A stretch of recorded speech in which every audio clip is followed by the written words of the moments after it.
نحمد و نصلی علی رسولہ الکریم اما بعد فاعوذ باللہ من الشیطان الرجیم بسم اللہ الرحمن الرحیم رضی اللہ عنہم ورضوا عنہ ذالک لمن خشی ربہ صدق اللہ العظیم ان اللہ و ملائکتہ یصلون علی النبی یا ایہا الذین آمنوا صلوا علیہ وسلموا تسلیما اللہم صلی علی سیدنا و مولانا محمد و علی آلہ وسلم۔ حدیث رسول صلی اللہ علیہ وسلم چینل پہ آپ سب کو خوش آمدید۔ آج انشاءاللہ تعالی ایک بہت بڑی ہستی ان کا ذکر خیر ہوگا۔ میری تو کوئی اوقات نہیں ہے کہ میں ان کے بارے میں گفتگو کر سکوں یا ان کی شان بیان کر سکوں، یہ تو بس برکت حاصل کرنے کے لیے کہ اللہ کرے شاید کہیں ان کے مداح خانوں میں ہمارا بھی نام آ جائے، ورنہ وہ جس شان کی ہستی ہیں اس کے بارے میں مجھ جیسے طالب علم کا تو زبان کشائی کرنا ویسے ہی گستاخی ہے، لیکن میں نے عرض کیا کہ صرف برکت حاصل کرنے کے لیے تھوڑا سا ان کا تذکرہ ہوگا، ورنہ ان کا ذکر خیر کرنے کے لیے تو پوری زندگی بھی تھوڑی ہے۔ تو آج انشاءاللہ تھوڑی سی گفتگو ہوگی خلیفہ دوم حضرت عمر بن خطاب رضی اللہ تعالی عنہ کے بارے میں، کہ بہت سارے انفرادی ان کی شانیں ہیں، ہر صحابی کی اپنی اپنی شان ہے، لیکن ان کی کچھ ایسی شانیں ہیں جو اور کسی کو نہیں ملی۔ میری عادت ہے کہ میں حدیث کے نمبر بتاتا ہوں آپ کو ساتھ ساتھ، لیکن یہ ایسی ہستی ہیں کہ ان کے بارے میں سب کو پتہ ہے، اس لیے میں نمبر نہیں بتاؤں گا۔ ویسے جو نبی پاک صلی اللہ علیہ وسلم نے کچھ فرمایا ان کے بارے میں یا ان کی جو ذاتی زندگی ہے اس کے بارے میں انشاءاللہ گفتگو ہوگی، کہ جو نبی صلی اللہ علیہ وسلم کے صحابی ہیں وہ آپ کے مرید ہیں سارے، آپ کے شاگرد ہیں سارے، آپ کے ساتھی ہیں سارے، جنہوں نے آپ کے لیے اپنا مال جان، اپنا گھر، اپنا وطن سب کچھ چھوڑا ہے۔ حضرت عمر رضی اللہ تعالیٰ عنہ واحد ہستی ہیں کہ جو مراد ہیں، کہ نبی پاک صلی اللہ علیہ وسلم نے جب دعوت اسلام دی مکہ میں تو یہ آپ کے صف اول کے دشمنوں میں شامل تھے۔ حضرت عمر بن خطاب رضی اللہ تعالیٰ عنہ، خطاب ان کے والد صاحب کا نام ہے، تو یہ اسلام کے اور نبی پاک صلی اللہ علیہ وسلم کے اور مسلمانوں کے صف اول کے دشمنوں میں شامل تھے، یعنی کہ جہاں تک ہو سکتا تھا مسلمان جو بھی کلمہ پڑھتا تھا اس پہ ظلم کی انتہا کرتے تھے۔ عدی قبیلے سے ان کا تعلق تھا، اور خاص اور اپنے قبیلے والوں کو تو جو بھی اسلام قبول کرتا تھا اس کی ان کے ہاتھوں پہ شامت آ جاتی تھی، اور معاذ اللہ نبی پاک صلی اللہ علیہ وسلم کے بھی مخالفوں میں تھے۔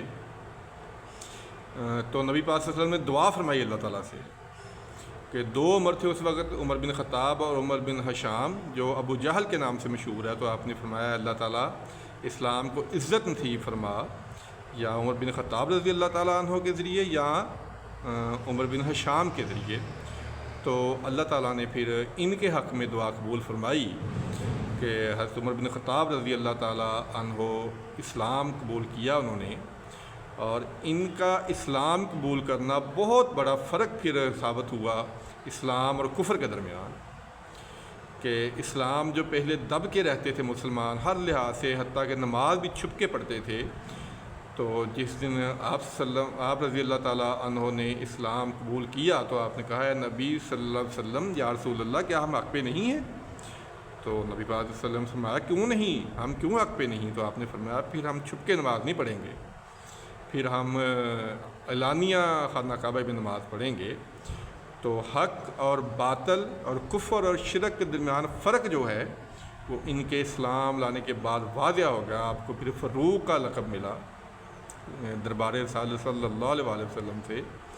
میں نے پہلے عرض کیا کہ ان کے بارے میں تو کوئی گفتگو نہیں کر سکتا، نہ ان کی شان بیان کر سکتا ہوں، بس یہ ہے کہ تھوڑا برکت حاصل کرنے کے لیے ثواب کی نیت سے کو تھوڑی سی گفتگو کر رہے ہیں، کہ جب انہوں نے اسلام قبول کیا تو پھر جو اسلام کو ترقی ملی ہے، جو اسلام کی عظمت بڑھی ہے، اور خاص طور پہ جب حضرت ابوبکر صدیق رضی اللہ تعالیٰ عنہ پہلے خلیفہ تھے، جو جب ان کی موت کا وقت قریب آیا تو انہوں نے ان کو خلیفہ مسلمانوں کا مقرر کیا، اور ان کی طبیعت میں بہت زیادہ سختی تھی، اور کچھ صحابہ نے اعتراض بھی کیا کہ آپ ان کو ہمارے اوپر خلیفہ مقرر کر رہے ہیں۔ تو آپ نے فرمایا تھا کہ جب یہ خلیفہ بن جائیں گے تو ان میں بہت نرمی آ جائے گی، اور پھر ایسا ہی ہوا۔ تاریخ نے دیکھا ہے کہ جب حضرت عمر بن خطاب رضی اللہ تعالیٰ عنہ کے کندھوں پہ خلافت کا بوجھ پڑا ہے، تو پھر وہ جو پہلے والا عمر خطاب تھا وہ تو کہیں جیسے ختم ہی ہو گیا، اور اب وہ خلیفہ ہے کہ جو 22.5 لاکھ مربع میل کا حکمران ہے۔ اور ایک دفعہ ایک وفد ان سے ملنے آیا تو انہوں نے مدینہ میں آ کے پوچھا کہ خلیفہ کا محل کہاں پہ ہے؟ تو صحابہ کرام نے بتایا کہ خلیفہ کا تو کوئی محل نہیں ہے۔ تو انہوں نے کہا خلیفہ پھر کہاں ملے گا؟ تو بتایا گیا کہ جی کچھ اونٹ ہیں وہ کہیں گم ہو گئے ہیں، تو ان کی تلاش میں گئے ہوئے ہیں۔ خلیفہ وقت ہے، یہ خلیفہ وقت ہیں۔ اور جب وہ گئے پیچھے تو دیکھا کہ تھکاوٹ ہو گئی تھی خلیفہ وقت کو، تو ایک درخت کے سائے کے نیچے اینٹ سر کے نیچے رکھی ہوئی ہے اور خلیفہ وقت آرام فرما رہے ہیں۔ انہوں نے دیکھا کوئی پہرا نہیں ہے، کوئی دربان نہیں ہے، کوئی محل نہیں ہے، خلیفہ وقت ہیں اور ایک اینٹ سر کے نیچے رکھی ہوئی ہے اور آرام فرما رہے ہیں۔ اللہ اکبر، اللہ اکبر۔ جب خلیفہ مقرر ہوئے تو آپ نے فرمایا تھا، تاریخی جملہ آپ نے فرمایا جو ہر حکمران کو اس پہ عمل کرنا چاہیے، اللہ معاف کرے آج کل تو جو حکومت کا نظام ہے وہ تو سب کے سامنے ہے۔ آپ نے فرمایا تھا کہ اگر دریائے فرات کے کنارے کتا بھی ایک بو کی وجہ سے ہلاک ہو گیا، انسان کی بات نہیں کی آپ نے، جانور کی بات کی ہے، کہ اگر ایک کتا بھی ہلاک ہو گیا تو عمر کو اس کا جواب دہ ہونا پڑے گا۔ یہ ہیں عمر بن خطاب رضی اللہ تعالیٰ عنہ، کہ جن کے زبان پہ اللہ نے حق اس طرح پھر ظاہر کیا، بیان کیا، کہ بہت سارے ایسے مواقع ہیں کہ جو بھی نبی پاک صلی اللہ علیہ وسلم کو مشورہ دیا آپ نے، وہ قرآن اللہ تعالیٰ نے نازل کر دیا۔ بہت سارے واقعات ہیں، جیسے آپ نے کہا تھا کہ یا صلی اللہ علیہ وسلم میری خواہش ہے کہ ہم مقام ابراہیم کو مصلی بنا دیں، تو قرآن پاک نازل ہو گیا۔ پھر پردے کی آیات جو آپ نے فرمایا تھا کہ نبی پاک صلی اللہ علیہ وسلم کو کہا تھا کہ امہات المومنین جب باہر تشریف لے جاتی ہیں تو میری خواہش ہے کہ پردہ پھر ہو، تو پھر اللہ تعالیٰ نے پردے کا حکم دے دیا۔ یعنی کہ بہت ساری ایسی آیات ہیں قرآن پاک میں جو حضرت عمر رضی اللہ تعالیٰ عنہ کے دل میں خیال آتا تھا اور اللہ تعالیٰ اس کو قرآن بنا دیتے تھے۔ بہت سارے واقعات ہیں، بہت ساری ان کی خدمات ہیں اسلام کے لیے، اور سب سے بڑی بات جو عدل و انصاف انہوں نے قائم کیا ہے، جو امیر اور غریب کا فرق انہوں نے ختم کیا ہے، یا ان کی حکومت میں جو ایک ادنا آدمی بھی خلیفہ وقت کو پوچھ سکتا تھا کہ آپ یہ کیا کر رہے ہیں، وہ آج تک کسی نے نہیں دوبارہ دیکھا۔ کہ واقعات ان کے مشہور ہیں، ہر کوئی جانتا ہے، میں تو صرف برکت حاصل کرنے کے لیے بیان کر رہا ہوں ایک دو۔ کہ ایک دفعہ آپ خطبہ دے رہے تھے تو آپ نے کہا کہ کیا میں اگر کوئی حکم دوں آپ کو تو سب مانیں گے؟ تو ایک آدمی ادنا سا میرے جیسا کھڑا ہو گیا، اس نے کہا نہیں خلیفہ، ہم آپ کا حکم نہیں مانیں گے۔ آپ نے پوچھا کیوں؟ تو انہوں نے کہا کہ جو مال غنیمت آیا تھا اس میں سے سب کو ایک ایک چادر ملی ہے، تو اس چادر میں ہمارا تو کرتا بنا نہیں ہے، تو آپ تو ماشاءاللہ آپ کا قد کاٹ بھی، آپ کی جسامت بھی بہت بڑی تھی، ماشاءاللہ آپ کافی جسیم تھے۔ تو اس نے پوچھا کہ آپ کا یہ کیسے کرتا بن گیا؟ اب ایک کپڑے کے ٹکڑے کے لیے خلیفہ وقت کو وہ بندہ اس کو پوچھ رہا ہے کہ آپ نے یہ کیسے بنا لیا؟ تو آپ نے پھر اپنے صاحبزادے عبداللہ بن عمر رضی اللہ تعالیٰ عنہ کو حکم دیا کہ آپ جواب دیں۔ انہوں نے پھر کہا کہ جو میرے والد صاحب کی قمیض، ان کے جو حصے میں ٹکڑا آیا تھا کپڑے کا، ان سے نہیں بنی تھی، تو پھر میں نے اپنے حصے کا جو کپڑے کا ٹکڑا تھا وہ ان کو دیا تھا۔ پھر اس شخص نے کہا کہ ہاں اب ہم آپ کا حکم مانیں گے۔ اور ایسا ہی ایک واقعہ اور بھی ہے میرے ذہن میں آ گیا کہ آپ ایک دفعہ ایسے خطبہ دے رہے تھے تو آپ نے آزمانے کے لیے کہ کیا مسلمانوں میں اسپرٹ وہ ابھی موجود ہے کہ ختم ہو گئی ہے، آپ نے کہا تھا کہ اگر میں ٹیڑھے رستے پہ چلوں تو تم میرا کیا کرو گے؟ تو ایک عام سا آدمی کھڑا ہوا، اس نے تلوار لہرا کے کہا کہ اگر تم ٹیڑھے ہوئے تو اس تلوار سے تمہیں سیدھا کر دیں گے۔ آپ نے صرف آزمانے کے لیے کہا کہ کیا تمہیں پتہ ہے تم کس سے بات کر رہے ہو؟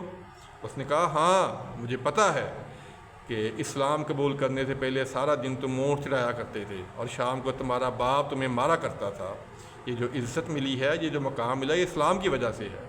تو آپ نے کہا ہے اللہ تیرا شکر ہے کہ ابھی میری سلطنت میں اس طرح کے لوگ موجود ہیں کہ جو عمر کو بھی ٹیڑھا کر اگر ہو اس کو بھی سیدھا کر سکتے ہیں۔ ساری رات آپ گشت لگایا کرتے تھے اور اپنی سلطنت کا، اپنی عوام کا خبر گیری کیا کرتے تھے۔ ایسا ہی وہ واقعہ سب نے سنا ہوا ہے کہ جب آپ ایک دفعہ رات کو گشت کر رہے تھے مدینے سے باہر، تو آپ نے دیکھا کہ ایک جھونپڑی سے عورت کے کڑھانے کی تکلیف کی آواز آ رہی ہے۔ تو آپ نے سوچا کہ رات کے وقت یہ مدینہ شہر سے باہر ایک جھونپڑی میں یہ کیا واقعہ؟ آپ نے پوچھا، پھر آواز دی تو مرد باہر آیا اس کا۔ اس نے کہا جی ہم مسافر ہیں اور میری جو بیوی ہے اس کو ولادت کا، بچے کی ولادت کا وقت ہے۔ تو آپ نے کہا کوئی عورت نہیں ہے ساتھ؟ اس نے کہا جی نہیں۔ آپ اسی وقت گھر تشریف لے گئے اور اپنی زوجہ محترمہ ام کلثوم رضی اللہ تعالی عنہا کو کہا کہ ایک بہت بڑی نیکی کرنے کا موقع ملا ہے، کیا آپ چلیں گی؟ انہوں نے کہا کیوں نہیں امیر المومنین، میں کیوں نہیں چلوں گی۔ آپ نے کہا کہ ولادت، بچے کی ولادت کے وقت جن چیزوں کی ضرورت ہوتی ہے وہ ساتھ لے لیں۔ آپ ان کو ساتھ لے کے گئے تو اس آدمی کو نہیں پتہ تھا کہ یہ کون ہے، تو وہ امیر المومنین کی شکایتیں کرنے لگا کہ دیکھیں ہم مسافر ہیں، امیر المومنین نے ہمارا خیال نہیں کیا۔ تو آپ سنتے رہے خاموشی سے۔ تو اللہ نے اس کو بیٹا عطا کیا، تو اندر سے آپ کی زوجہ محترمہ نے آواز دی کہ اے امیر المومنین، اپنے بھائی کو خوشخبری سنائی کہ اللہ نے بیٹا عطا کیا ہے۔ تو پھر اسے پتہ چلا کہ یہ تو امیر المومنین ہے۔ اللہ اکبر، اللہ اکبر۔ ایک اور بہت مشہور واقعہ ہے کہ ایک دفعہ آپ گشت کر رہے تو دیکھا کہ ایک عورت نے چولہے پہ ہانڈی رکھی ہوئی ہے اور اس میں صرف پانی ہے، تو وہ پانی کو ہلائی جا رہی ہے اور بچے پاس بیٹھے رو رہے ہیں۔ آپ نے پوچھا کہ بچے کیوں رو رہے ہیں؟ اس نے کہا کہ کھانے کو کچھ نہیں ہے اور میں قیامت والے دن امیر المومنین سے اس کے بارے میں جواب لوں گی۔